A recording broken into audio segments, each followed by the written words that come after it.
Hello, this is Brittany M. You are now tuning in to the podcast Mind Over Matter Forever, where we talk about self-care, personal growth, and lifestyle-related content.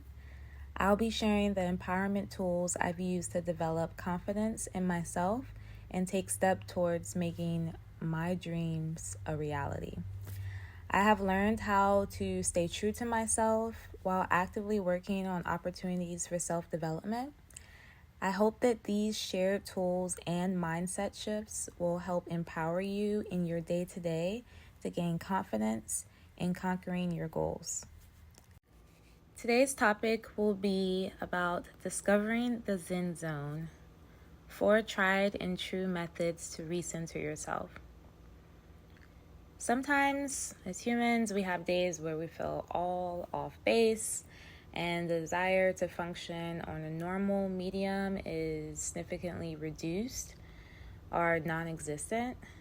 Due to capitalist economy, we can feel that our value is tied to when we are productive, and the resulting act makes us feel bad when we are not up to being productive. And I'm here to tell you that our value doesn't lie in our ability to be productive. We are not supposed to be on the go all day, every day, no matter what message society pushes down our throats. Today, I will provide several self-care methods I have used to learn regularly when I need to slow down and recenter myself. These methods will relieve you so that you can regain control of yourself, your mood, and the direction of the day. So one thing I like to do is daily stretching. So dedicating some time in my day to stretch has been very helpful in recentering myself.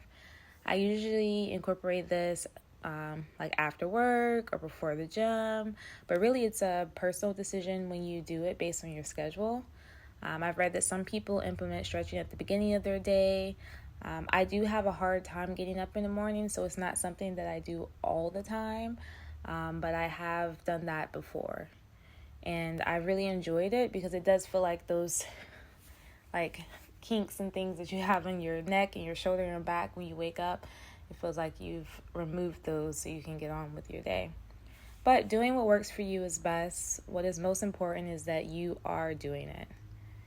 I've learned that our hips keep a lot of our stress, so lately I've been focusing on hip stretches more to help release the tension that comes with trying to be productive. I've used Pinterest and YouTube to find different stretches, and you will love this like low cost, effective alternative option. If you're like me and don't have a personal trainer on a monthly retainer yet, that's goals, but we're not there yet. Baby steps. You can do stretches anywhere, anytime, on vacation, back home when you're visiting families during the holidays, which we know can be another stress point, but that's a whole nother conversation. So I definitely recommend you finding 1 or 2 channels that give you those best stretch methods and save them to your phone. Another option would be journaling. So my mind is always running. If I'm not mentally planning for the short-term and long-term future, then I'm thinking about what meal prep I'm making the following week. If I'm not thinking about the future, I'm thinking about what needs to be clean, what bills need to be paid. Have I called a family member to check on them? And then if I'm not thinking about the present, I'm reflecting, ruminating on past events and things that no longer can be changed. Then if I'm not doing any of the above, I'm laughing at a Twitter post, reading a blog, debating work reform, Marvel movies, and politics on Reddit, and watching some of my favorite YouTubers. So this willful mind distraction list can really go on for days, but I won't subject you guys to that. Instead, I recommend a tried and true method that has been used for ages: grabbing a pen and paper and journaling your thoughts. Sometimes with so many distractions, we can forget what is important and what is good for our mental health. So learning to turn my phone off or go on do not disturb. So thank you, Apple, for that. And then journaling for a few minutes has helped me organize my thoughts and can be very soothing. Initially, I found it difficult to start journaling without prompts, so I used Because You're Worth It, Self-Love Journal Prompts for Loving Who You Are by Cassandra Mack. These journal prompts have helped me clear my thoughts and set intentions for the day. I found this very beneficial at the start of my mornings to help me recenter myself after waking up, since it takes me a while to be fully present. And also, her prompts help you realize what you have in your life to be grateful for so that you can appreciate it and not focus so much on what you don't have during whatever season you are in your life. So definitely recommend purchasing that book as a starting point to help you get into the habit of journaling. Another thing that I do all the time is listening to uplifting music. So when you are feeling down and out, or if life has been taking one too many punches out on you that day, listening to uplifting music can be therapeutic. I want to stress that during this time, the music you listen to isn't the same vibe as the music you listen to when you're at the gym and you need motivation.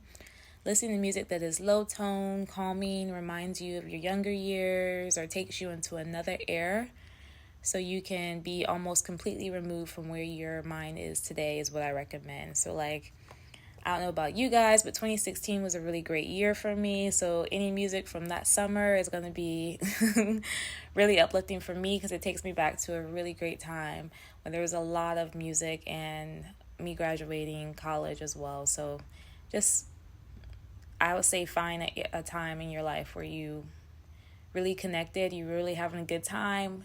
Think about what music you were playing then and make you a playlist of that music. Also, for me, that would be old school music like Al Green, or maybe even some gospel music, but you have to find what works best to calm or mellow you out. Sometimes I want to listen to music with no lyrics and repetitive soothing beats like bossa nova, which helps every time. And the type of music is going to be subjective based on your personal taste, but listening to music with loud yelling and heavy cursing doesn't really mellow me out. If anything, it riles me up. And if I'm already angry, I don't need to listen to any more people who are angry, because I'm going to just be an angry person. But it's definitely up to you. Another thing that I like to do is being one with nature. So one of the tried and true self-care methods I developed during the pandemic is going outside and walking around one of the local parks. So doing this helps me clear my mind and only focus on which foot I will be using to go forward. Being one with nature is very soothing for me and can be for you too.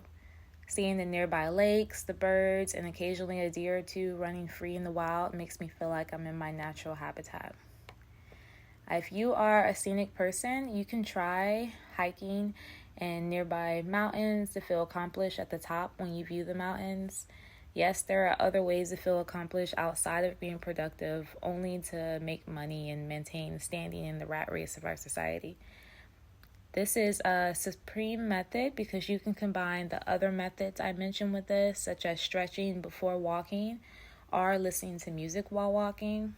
You will feel much better after you turn your brain off and focus on your surroundings, not your to-do list. And I am an affiliate of bookshop.org, where your purchases support local independent bookstores. I will earn a commission if you click through and make a purchase. If you have enjoyed listening to this episode, join the rest of the Growth Inspired Tribe and subscribe to my newsletter. By doing this, you'll get notified on each new episode, access to my latest blog post, and extra goodies such as motivating screensavers, checklists, and much more. I can tell you right now, I will not be sending out notifications daily, so don't worry. Let's embrace this journey called life together and grow into the fantastic human beings we were always destined to be.